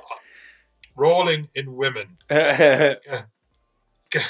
Women are rolling in. Cash wants to be in. Quit while you're behind. Quit while you're behind. But it was just that, like. It's just this one absolutely awful tragedy. Yeah. Like, really, really awful and unexpected. I mean, and it's always a thing where these absolutely brilliant minds, they're just something that they can't take into account. 'Cause they just don't. And it's something small. Yeah. It's something small that, like I don't know how to build a machine that could break me down into essentially energy and reconstitute me somewhere else. Yeah. Couldn't even fathom it. I know I probably wouldn't want to be in the machine at the same time as a fly. Yeah. You know what I mean? Like, even my dumb ass can wrap my head around that. Yeah. But it's something that you also can't account for. And it was just the way when you look at the film, like if you stand back from the film and look at it and go, "That's just a good film." Yeah. No. Like if you get over the horror aspects, the dark aspects, and just say, like, if there was a way to judge films the way we judge wine, the way we judge food. It's a great film. Yeah, it just is. Yeah, that's it's like what I touched on earlier was that like these films were either so much better than the ones that succeeded in was the gore, the creature is not just what the story is about. It's an element. No. It's an element of the story. Never is a problem. Yeah, it's never is. But like the likes of Ridley Scott, either you know what I mean. Like John Carpenter. Because like something like a xenomorph is just being a xenomorph. Yeah, look, Steven Spielberg did Jaws. Jaws was the antagonist in the movie. The shark, Jaws, whatever. The shark was the antagonist, and you didn't see it for like an hour because like it's all about you want to build fear. You want to portray it. You want to have it to be a human story. Like you want it to be an element of the story, but you don't want it to be all. So, me and you said this. I think it was off when we weren't recording. Yeah. But I said, like, everyone talks about Alien, and then Aliens was the one with loads of aliens, and I was like, was it? Yeah. It had more. Don't get me wrong. Yeah. A lot more. Everyone talks about being like an overrun planet, like a what's the word I'm looking for? A commune or whatever. Yeah, it's colony. A colony. Yeah. LV-246. I'm pretty sure is the name, but I'm not too sure. Impressive. Yeah, I think that's right. But anyway, and I met Michael Biehn from that, and I had a whole chat with him about it. And you're the one who knows that, so that's heart-wrenching.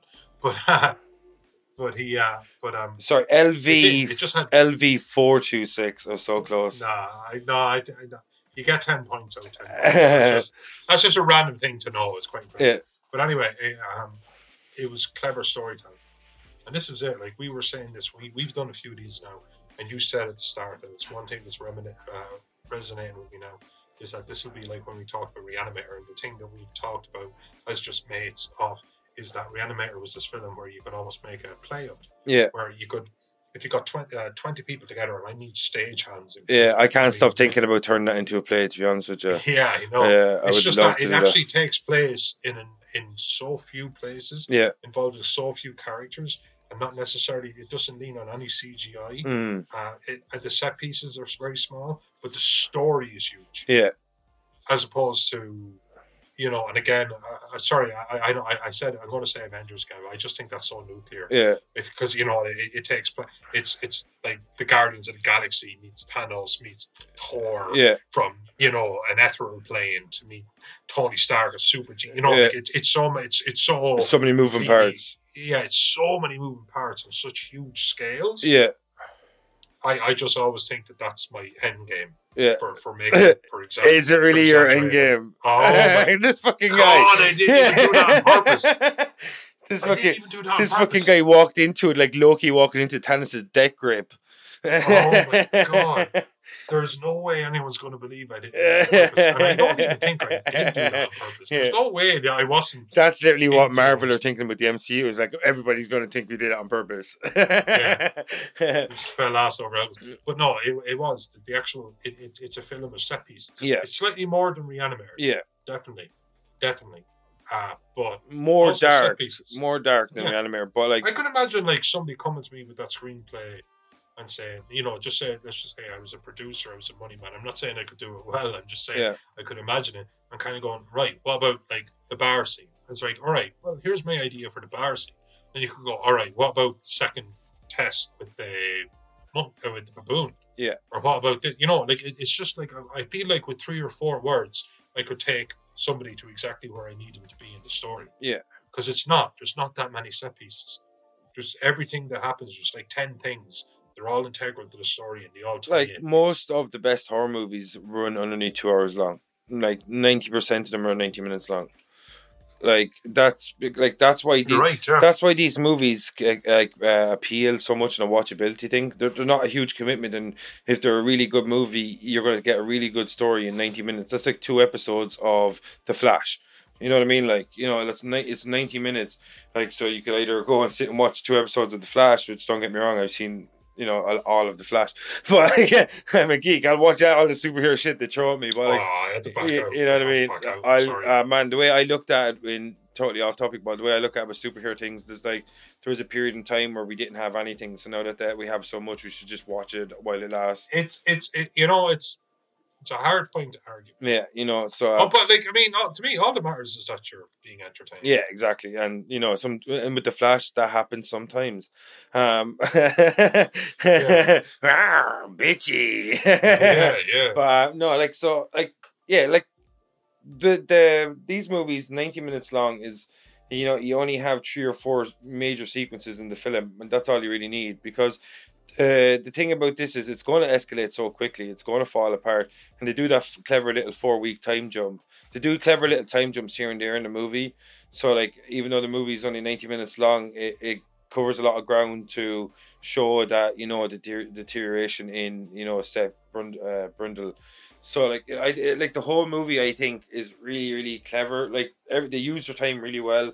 And they held off brilliantly until they showed us the fly in its full grotesqueness, and it was a really, really good payoff. And this is what old movies do that new movies don't.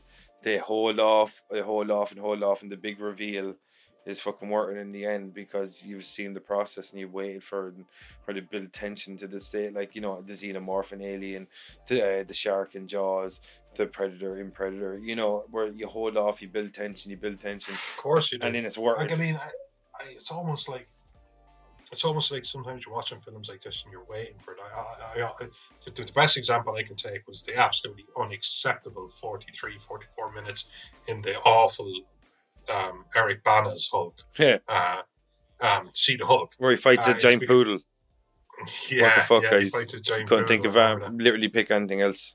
Literally pick anything. Yeah, and anything like a wolf. In all of the world. Literally, all of the world. Like a poodle. Come on, guys. A beetle. A Hercules beetle. Yeah. You know what I mean? Whatever. You literally got Eric Bana, a world-class actor, and you're going to make him fight a poodle. Okay, whatever. And a world-class director. You know what I mean? Ang Lee. It's a whole other conversation for a whole other day. Yeah. But anyway, I don't think Ang Lee got what it doesn't work. Yeah. It doesn't work. But there's something about a film where you're like, oh, just show me the Predator, just show me the Xenomorph. But when it does, you realise you had to. Yeah, you need to though. The foreplay just was important. Yeah. Because otherwise, imagine Alien, man, and a late 70s film open up with an alien going boo, and then it's just like, that's what we look like. That's our deal. Yeah. And, we've got the tensile tail with a spear kind of ending. We've got this mouth on our tongue thing going on, and you're kind of going, oh, all right. The sheer scope of the danger. Yeah. In the fly was really the way tied right into how. The way I look at it is that, like, when you get these really top level filmmakers and stuff, that like they build up these creatures in your imagination. You're like, your imagination runs wild. What's the final stage of this metamorphosis going to be? What's this creature going to be on board the Nostromo? What's this alien going to be like that's in the middle of the jungle hunting these, like, you know, top level soldiers, whatever, these green berets, you know what I mean? And by the time you see it, if the director has done his job, it's even more than you could have ever imagined. Nobody, apart from H.R. Giger, nobody could have imagined the xenomorph.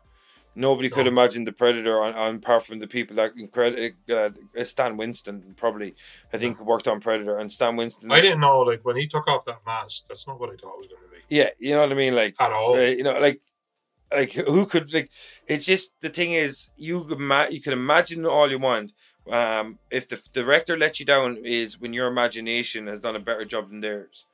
Like, if they, you know what I mean. So as long as they're, yeah, you know what I mean. So when you look at The Fly, when even to this day, because it's been a couple of years since I've seen it, when I seen it shed its skin and become fully The Fly, that's fucking mind-bogglingly good. Like, it just, you look at it, it's just like, I didn't imagine it. I couldn't imagine it. Even when you rewatch it, when you look at the thing, there's like the way those creatures, when they assimilate, or when they're like, you know, like mid-transformation, or where they, you know, separate from the body, the way those designs, you can't imagine that. And no matter how hard you try, when they make it scarier than something you can imagine, that's when they've done their job.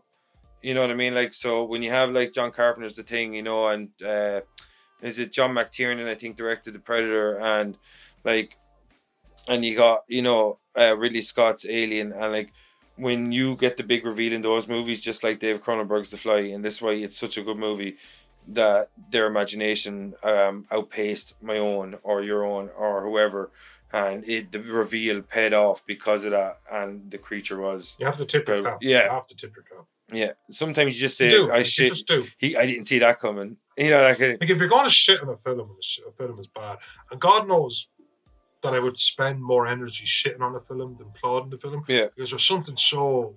Well, if it's a film I invest in. Yeah. Because God knows that is devastating. Yeah. A good film is like, God, that I really, really enjoyed that. And that's the amount of energy you put into it. But when you really look forward to something and it was shit. Yeah. It's devastating. Pisses you off. It really does. Yeah. It's a stronger energy. Yeah. You know, it is. Like, it's a stronger energy. Yeah. And this film, social media in a nutshell, like, hate is a stronger social energy. Media in a nutshell. Oh no, you're absolutely right. Fucking could not be all right. It's why I'll never have a Facebook. It's why I'll never delve any further than that. Yeah. And I barely use that. Like, well, you'll have to start using it to sell this fucking podcast now. Jesus. I'll use it. It's just, I don't want to seduce anyone, because that's where my charm was. He Goldberg or Goldblum all over him.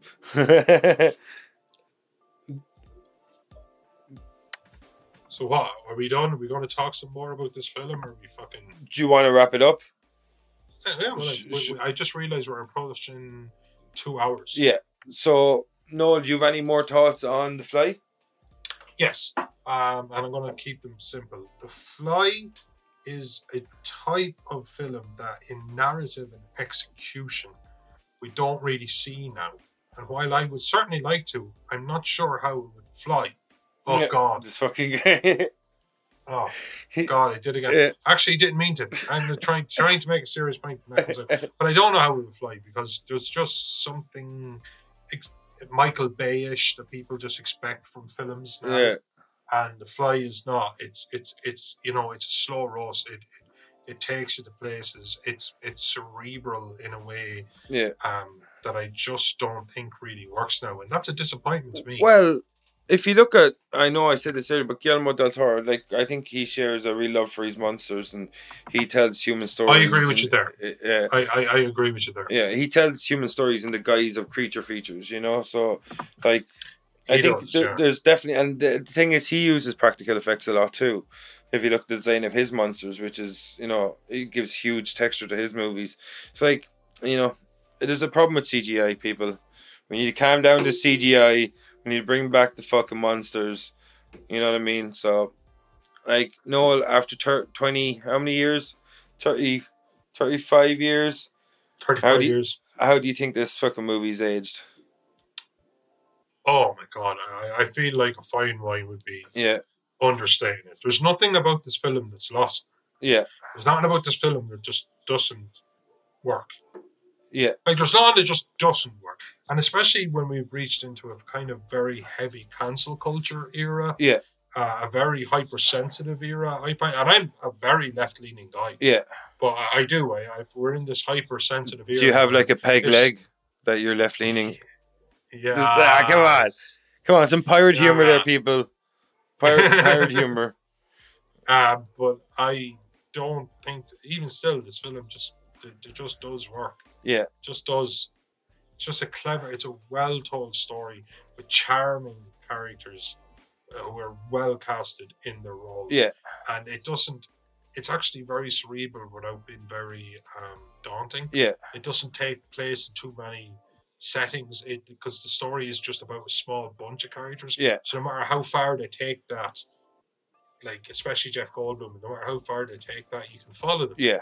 So they're not literally trying to introduce you to this, the entire world, the sun, moon, the stars, any of that. It's a very self-contained genie in a bottle kind of story. Yeah, complex story told simply. Exactly. And no, man, there's nothing. We could talk about this film in 30 years' time. Yeah. We really could. Yeah, because that's the thing with the golden age of horror. They're ageless movies, really, aren't they? Yes. Ageless, like they're future-proof. Yeah.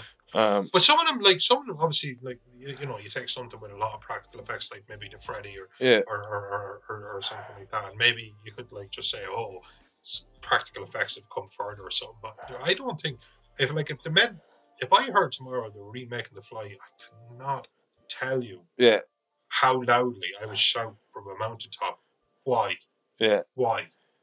On what basis? Yeah, I'd be the same way, and then 100% go see it in the cinema if it was open. Like like an absolute goddamn traitor. I'm not trying to make the point that I'm not a fucking traitor. I 100% am. No, but I wouldn't. I honestly could genuinely say that I couldn't perceive why this film would need to be remade. Yeah, and like 35 years later. And I think, like, it kind of, if you look at a movie like Mimic, I think, which was directed by Guillermo del Toro, and the style of his creature. And that was 97. We went to that in the cinema. Yeah, and the style of his creature, and that was definitely influenced by Brundlefly or the Fly itself, And like, and this is another thing with these two directors, the more I think about it, are very similar in many ways. But like, so Noel, will we get the fuck out of here? Do you want to tell the good folks what we're going to be doing in the next episode, and we'll get out of here? Folks, thank you for being with us here this evening on Invasion of the Body Snatchers. We had an absolutely awesome time talking about The Fly. My God, it took years off my life, and it ended up giving me years of my life back. I absolutely loved it. Next week, we are going to do Beetlejuice. We'll see you Tuesday. I'm Noel-John Toohey, and this is my partner in crime, Vinnie Green. Peace out, y'all. Jeff Goldblum is glistening. Y'all come back here now. You hear? Flawless American accent. Right. We just sign off on that. We're out.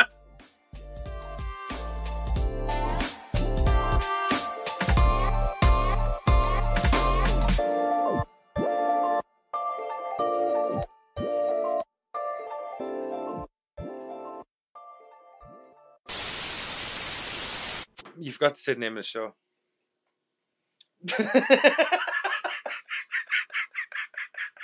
Carl, take 2.